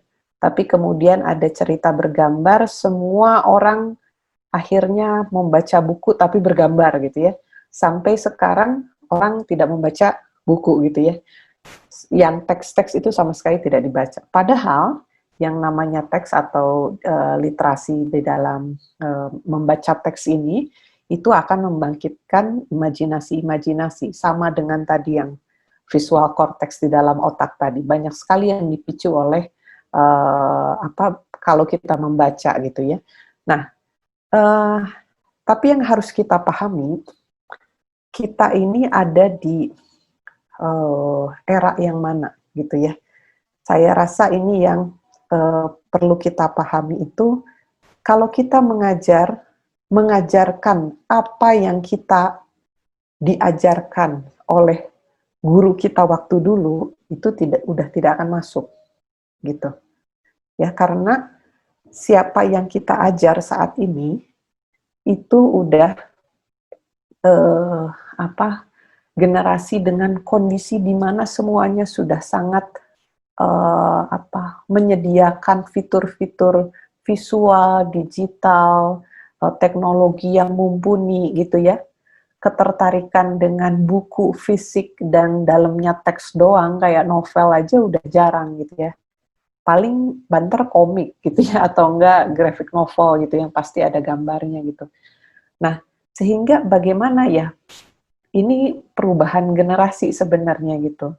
Nah, ketika kita memaksakan gitu ya, bahwa literasi itu tetap baik, oke.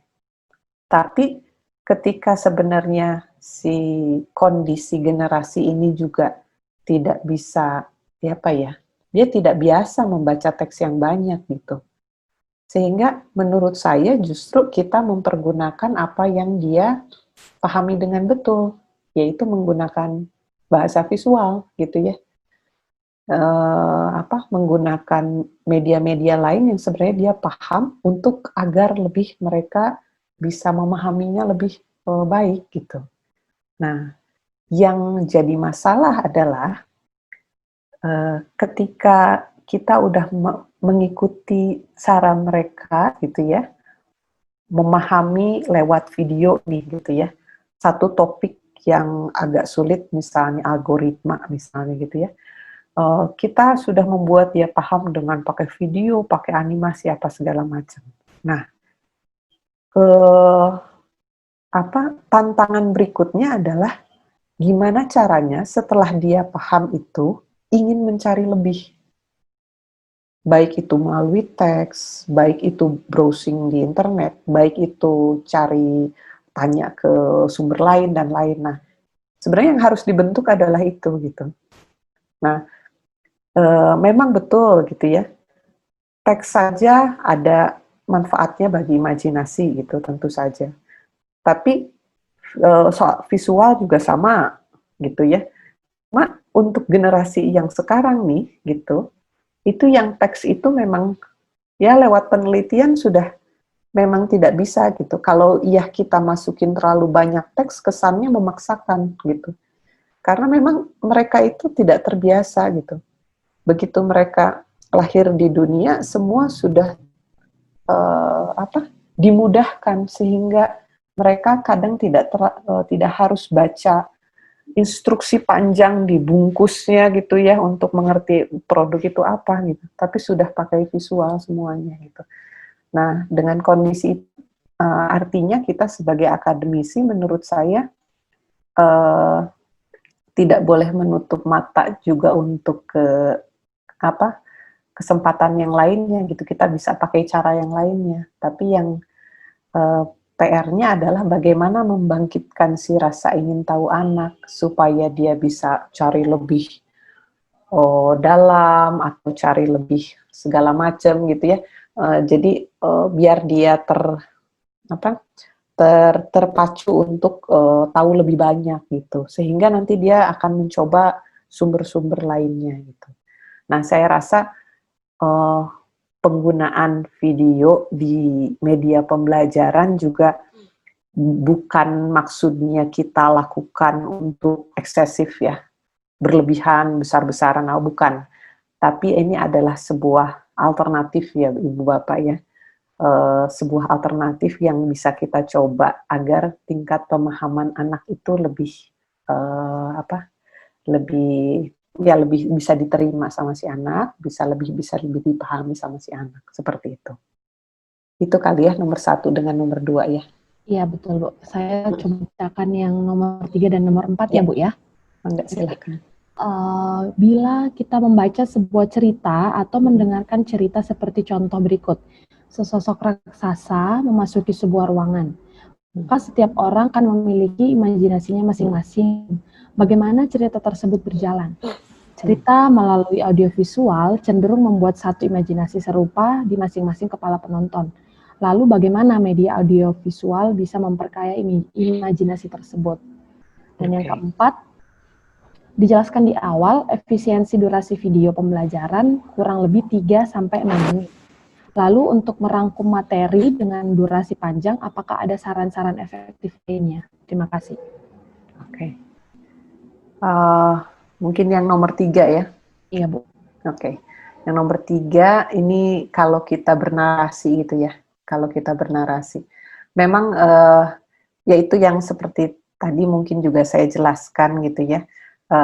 Untuk mendorong imajinasi itu kita memang harus dibebaskan dari segala macam bentuk visualisasi gitu ya, supaya kita nggak terpaku sama visualisasi itu. Memang betul gitu ya, itu adalah salah satu fakta yang betul juga.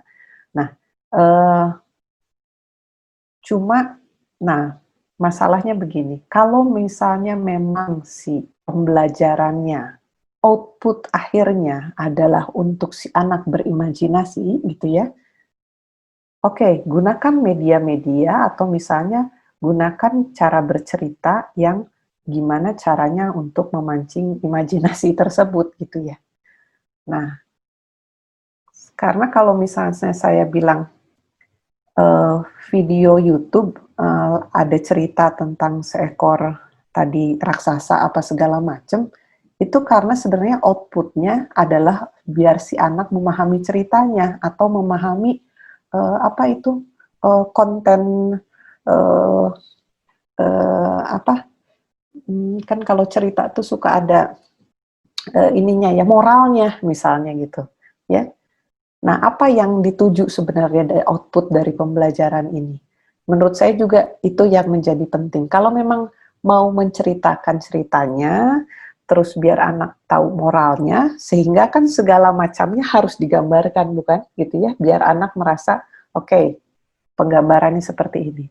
Kalau misalnya si anak memang outputnya untuk didorong daya imajinasinya, gitu ya, berikanlah latihan seperti di seni rupa mungkin, dikasih teks gitu, kemudian dia harus menggambarkan teks tersebut dalam waktu tertentu, tapi dari kacamata seekor lalat misalnya gitu. Nah itu kan sangat imajinatif sekali gitu.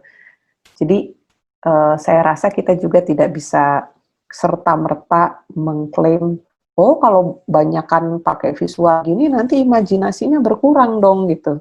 Ya, nggak bisa juga, karena saya pikir kalau menurut saya ya, itu ada hal juga yang memang outputnya memang agar si anak itu paham tentang moral ceritanya atau misalnya paham tentang jalan ceritanya gitu ya.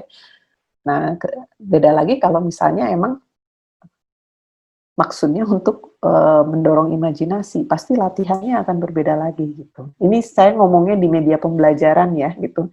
Karena kalau saya ngomong soal karya animasi itu udah beda lagi. Karya animasi justru ekspresi si anak tentang imajinasi. Yang nanti itu mungkin Pak Nyoman juga banyak cerita soal itu gitu ya. Justru malah anak-anak sekarang ya di setingkat mahasiswa kita gitu, itu menurut saya imajinasinya masih bisa digerakkan gitu ya, dengan makanya muncul karya-karya animasi yang mungkin selevel mahasiswa tapi sudah bisa jadi film pendek gitu ya. Itu banyak sekali gitu. Kemudian lalu bagaimana media audiovisual bisa memperkaya imajinasi tersebut gitu ya. Kalau saya ngomong soal media memperkaya itu, jadi gini, kalau anak itu berimajinasi ya, itu tidak serta-merta dari kertas kosong ya Pak, gitu.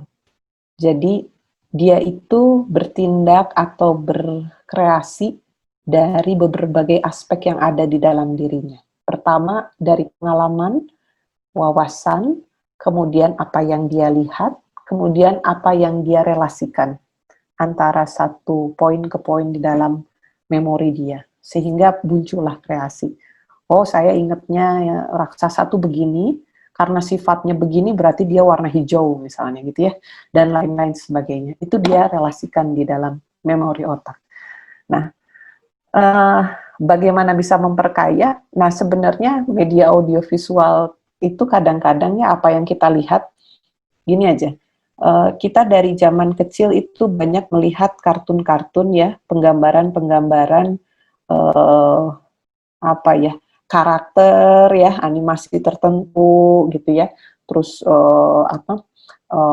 ada apa, visualisasi binatang apa segala macam gitu ya. Nah, itu tuh sebenarnya terekam di memori kita gitu ya. Nah, itu adalah sebagai amunisi bagaimana sebenarnya kita juga bisa berkreasi gitu. Karena Ibu Bapak sekali lagi ya, kita berimajinasi itu tidak dari kertas kosong gitu ya.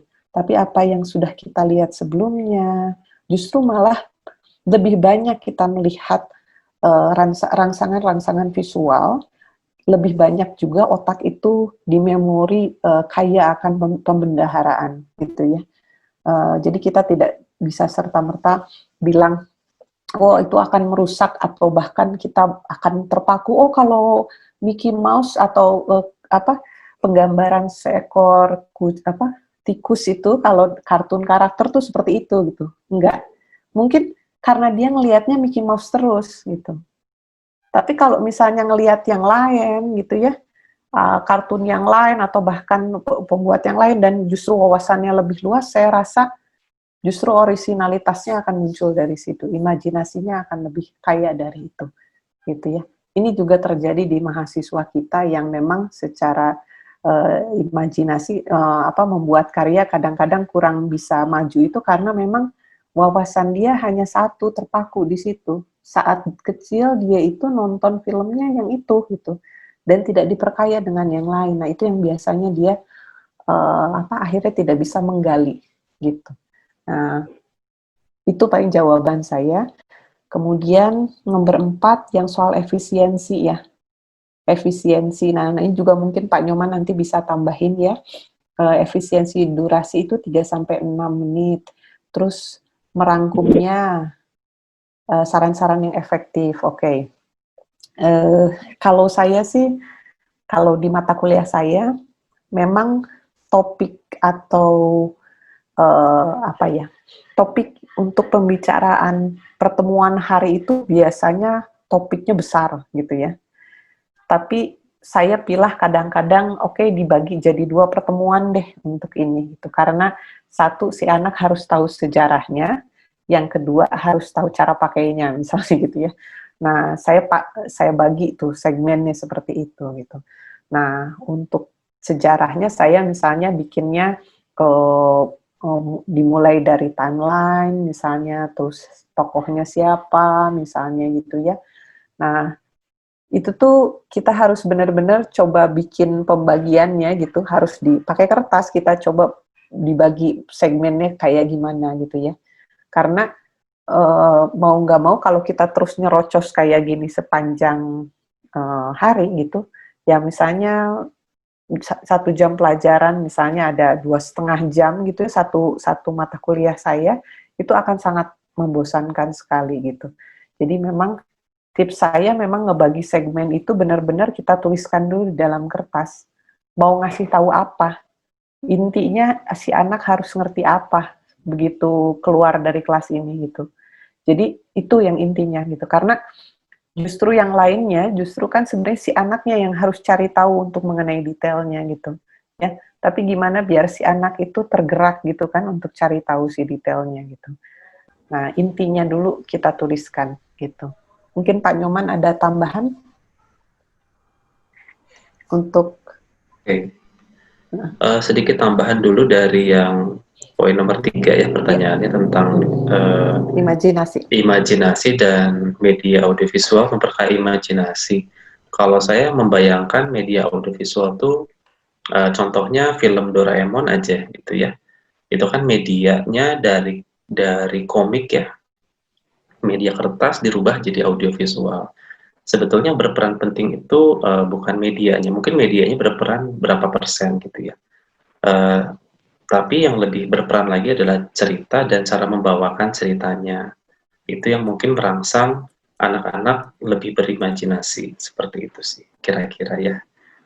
Terus untuk yang pertanyaan nomor 4 tentang efisiensi durasi, kurang lebih jawabannya pasti sama seperti yang Ibu Dita sampaikan barusan. untuk durasi-durasi panjang, sebisa mungkin kita pertimbangkan lagi kira-kira mana konten yang bisa dipercepat, mana konten yang bisa kita hapus, misalkan seperti itu ya. Kalau di film-film juga biasanya suka ada deleted scenes gitu ya. Jadi selama pengambilan syuting gambar atau videonya, nggak apa-apa kita syuting aja dulu full gitu ya. Karena dengan anggapan kita nggak akan mungkin bisa syuting lagi dengan waktu dan kesempatan yang sama gitu. Nanti baru di proses editing saja kita maksimalkan. Nanti berarti dari Bapak dan Ibu mencoba memilah dan memilih gitu ya. Kira-kira mana yang harus dihilangkan, dipercepat, atau mungkin dibagi menjadi beberapa bagian atau parts atau segmen tadi gitu ya. Ya. Nah, mungkin yang menjadi challenge adalah di akhir video part 1 misalkan Bapak Ibu mengupayakan bagaimana membawakannya agar siswa itu mau melanjutkan ke part 2 gitu ya. Itu yang lebih susah kayaknya. Mungkin harus ada apanya gitu ya. Jangan sampai nanti di skip gitu ya, atau nggak ditonton, kan percuma juga gitu. Dan kalau saya lebih membayangkan kita bikin videonya yang singkat-singkat padat daripada yang bikin panjang dan ujung-ujungnya nanti di skip sama anak-anaknya gitu ya. Dilewat-lewat, dilompat-lompat. Jadi percuma juga kita bikin videonya atau penjelasan kita nggak diserap juga oleh siswa. Seperti itu kira-kira ya untuk yang pertanyaan nomor 4. Iya. Oke, baik Pak. Mungkin kita langsung baca pertanyaan terakhir ya Pak. Ini mungkin buat Pak Nyoman. Bagaimana aturan pemasukan instrumen atau background yang merupakan hak cipta orang lain dalam pembuatan video? Apakah cukup dengan memasukkan sumber atau pencipta karyanya saja? Iya, mungkin kalau untuk hak cipta nanti ranahnya ke dosen-dosen hukum yang lebih capable untuk menjawab ya. Saya hanya menjawab yang saya tahu aja. Mungkin juga nanti Ibu Dita akan menambahkan tentang hal ini gitu ya. Kalau yang saya tahu untuk hak cipta ini ketika kita mau mempublish karya atau hasil editan atau suntingan kita ke media sosial atau ke masyarakat, biasanya seperti platform YouTube itu dia akan secara otomatis mengetahui, misalkan kita pakai musik dari atau background dari seorang artis atau dari musisi, tanpa mencantumkan kredit title-nya di kolom deskripsinya gitu ya. Nanti biasanya akan terban gitu, akan diblokir sama YouTube biasanya atau sama Instagram. Jadi solusinya yang pertama kalau kita mau menggunakan karya orang lain bisa meminta izin dulu gitu ya. Mengirim surat mungkin ke orangnya, kalau misalkan terlalu repot ya cukup mencantumkan kreditnya aja ya, untuk menghargai hak cipta orang lain dan menyatakan bahwa karya tersebut tidak kita akui gunakan gitu ya. Ya, biasanya kalau sebuah pernyataan aja sudah dianggap cukup gitu ya, baik di caption atau biasanya di akhir video gitu ya. Musik diambil dari gitu ya. Kemudian apa sih yang harus dituliskannya? Biasanya adalah judul lagu, pencipta atau pembawa lagunya siapa gitu. Kalau di media Instagram kadang-kadang udah langsung di-ban ya, bahkan video kita ketika di-upload udah nggak ada suaranya gitu. Cuma kalau misalnya ternyata platform tersebut masih bisa masuk, biasanya tuh 3 detik pertama, 4-5 detik pertama masih bisa lolos biasanya gitu ya. Karena yang dibacanya itu adalah nadanya kan gitu ya. Nah, kalau dari aturannya sendiri, sebenarnya kalau kita pakai si media pembelajaran ini di dalam lingkungan kampus atau sekolah sendiri ya, itu masih dianggap lingkungan pribadi gitu ya. Jadi apa yang kita siarkan adalah bukan untuk komersialisasi gitu. Jadi kita itu sebenarnya masih boleh menggunakan gitu. Asal jangan ditaruhnya di YouTube, atau enggak kalau iya di YouTube itu di private gitu ya. Cuma orang-orang dengan link saja yang bisa melihat, itu masih bisa sebenarnya. Tapi kalau misalnya udah dibuka untuk publik, itu yang biasanya segala macam aturan akhirnya ada, termasuk dengan hak cipta gitu. Nah, itu untuk yang di dalam. Nah, kalau kita misalnya mau ambil beberapa potongan video atau potongan lagu yang gratis atau royalty free juga sebenarnya banyak di internet gitu ya. Contohnya salah satunya, nah saya coba share screen dikit ya. Ini biar semua lihat.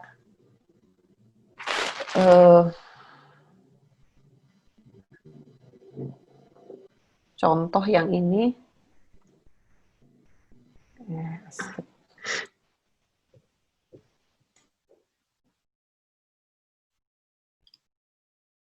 Sebentar, stop. Saya share yang ini.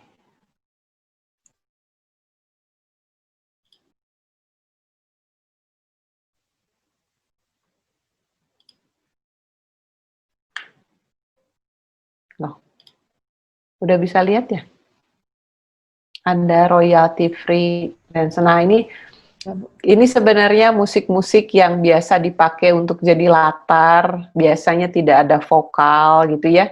Kemudian durasinya cuma 2 menit, 3 menit, terus bebas dipakai, atau bahkan katanya kalau mau di-upload hanya tulis namanya dia atau link websitenya dia juga cukup. Ada yang itu ya. Ada juga yang benar-benar tidak usah pakai, ada. Terus sumber-sumber video, misalnya kalau kita mau memperlihatkan gambar atau video awan, terus ada air misalnya gitu ya, yang sangat simpel-simpel seperti itu banyak juga yang gratis. Tinggal cari video footage free royalty gitu ya, jadi atau enggak royalty free, nanti keluar semua website-websitenya gitu. Nah, biasa kan kalau misalnya kita mau ngambil dari situ, ya kita lihat dulu licensing-nya kayak apa, harus membubuhkan apa, atau benar-benar nggak harus membubuhkan kredit juga bisa gitu ya. Biasanya dia langsung tertulis di sana gitu. Nah, itu soal yang tadi sumber pencipta ya. Nah gitu. Kalau lagu jangan lupa judul, pencipta, sama ya pembawa musiknya gitu biasanya gitu ya. Tapi kalau misalnya itu sebuah video, biasanya ngambil dari mana itu aja udah cukup gitu ya, dari website mana aja udah cukup gitu. URL-nya dikasih juga bisa. Itu paling. Oke, Bu. Sangat memberikan informasi yang sangat jelas ya, karena kebetulan kemarin juga kita di teman saya sih, jadi dia mengunggah video ke Instagram dan beberapa menit kemudian ada notification dari Instagram bahwa video yang Anda buat tidak dicantumkan kredit, jadi di-ban gitu. Jadi memang langsung otomatis kebaca sama platform Instagram mungkin ya Bu ya. Mungkin itu yang terjadi ketika tidak menyantumkan nama dan URL mungkin ya Bu ya. Iya gitu. Karena sebenarnya kalau misalnya itu bukan musik-musik populer gitu ya, yang memang untuk tujuan komersil, kayak hanya buat background doang kok gitu, gue lagi unboxing sesuatu gitu ya, itu hanya cuma cantumkan aja udah oke, karena mereka juga senang sebenarnya musiknya dipakai kan sebenarnya gitu ya. Cuma izinnya itu kan susah kalau tiap kali harus izin langsung secara personal gitu, makanya salah satunya adalah mengkredit si nama tersebut gitu, penciptanya atau si nama bandnya. Itu sebenarnya alasannya. Iya, jadi lebih menghargai hasil kreasi orang ya Bu ya. Iya. Iya. Oke, kita tampaknya sudah ada di penghujung acara kita, webinar kita pada siang hari ini. Terima kasih banyak kepada pembicara kita, Ibu Dita dan Pak Nyoman. Terima kasih sudah menyampaikan materi yang sangat luar biasa. Dan terima kasih juga kepada Bapak Ibu, guru-guru yang sudah hadir di webinar kita pada hari ini. Kita tunggu webinar selanjutnya ya Bu ya, Bapak Ibu boleh join lagi di tema-tema selanjutnya karena kita masih punya banyak webinar ke depannya. Dan untuk link yang sudah di-share di kolom chat, itu materi webinar kita, boleh diunduh, tinggal diklik ya Bapak Ibu ya, di kolom chat itu. Bapak Ibu bisa mendapatkan materi yang tadi sudah dijelaskan oleh Ibu Dita dan juga Pak Nyoman. Mungkin sekian dari saya untuk webinar pada hari ini, dan juga webinar kita akan ditutup dalam doa. Karena tadi kita mulai dengan doa, saya akan tutup kembali dengan doa, dan saya akan pimpin dalam iman Kristiani. Mari kita bersatu dalam doa, kita berdoa.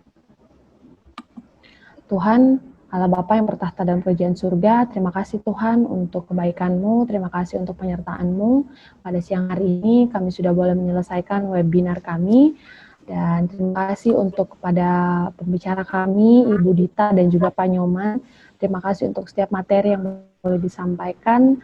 Semoga Tuhan apa yang sudah disampaikan itu boleh kami serap dengan baik, kami boleh aplikasikan juga pada saat kami membuat video dengan baik ya Tuhan. Ya, dan sekarang kami akan kembali ke aktivitas kami masing-masing. Tuhan yang sertai kami, Tuhan pimpin kami agar kami boleh beraktivitas dengan baik. Terima kasih Tuhan, dalam nama anak-Mu Yesus Kristus kami sudah berdoa dan mengucap syukur. Haleluya, amin. Oke, sekian webinar kita pada siang hari ini. Bapak Ibu, terima kasih banyak sudah boleh hadir di webinar kita. Terima kasih. Jangan lupa di-download. Iya, jangan lupa di-download materinya ya Bapak Ibu ya. Iya. Iya, siap. Siap. Buat Ibu Hana, mungkin tadi jangan lupa memberikan alamat yang lengkap ya Bu, di kolom chat, untuk memberikan hadiah giveaway. Ya. Ibu Hana, apakah masih ada Ibu?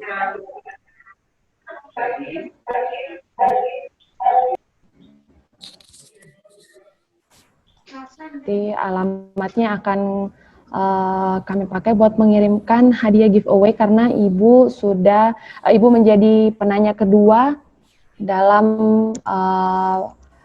giveaway kami. Gitu. Jadi mohon mengirimkan alamat lengkap ya Bu ya. Tadi dari guru SDK Yahya 1 sudah mengirimkan alamat.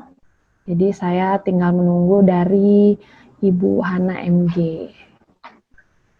Atau mungkin ada Bapak Ibu yang mengenal Ibu Hana.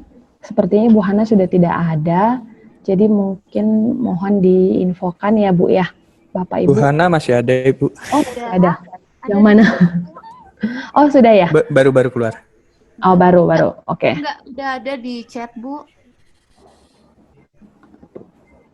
Oh ya, di chat udah ada itu namanya. Oh ya sudah ada. Oke, baru masuk Bu. Oke. Mungkin mengingatkan aja, ya. mengingatkan aja untuk teman-teman yang mau mendapatkan sertifikat, silahkan mengisi umpan balik ya, karena belum banyak juga yang mengisi. Ya, masih. Untuk mendapatkan sertifikat ya Bapak Ibu ya, jangan lupa feedback ke kita, dan kita bisa mengirimkan sertifikat ke email masing-masing. Mungkin ada lagi yang mau ditambahkan Bapak Ibu? Dari Pak Joni mungkin sudah tidak ada ya, cukup Pak? Rasanya cukup sih. Oke, mungkin kita bisa live dari meeting pada hari ini. Makasih ya Bapak Resi Ibu. ya, makasih Pak Joni. Terima kasih Bu. Ya, mari. Iya, terima kasih semuanya.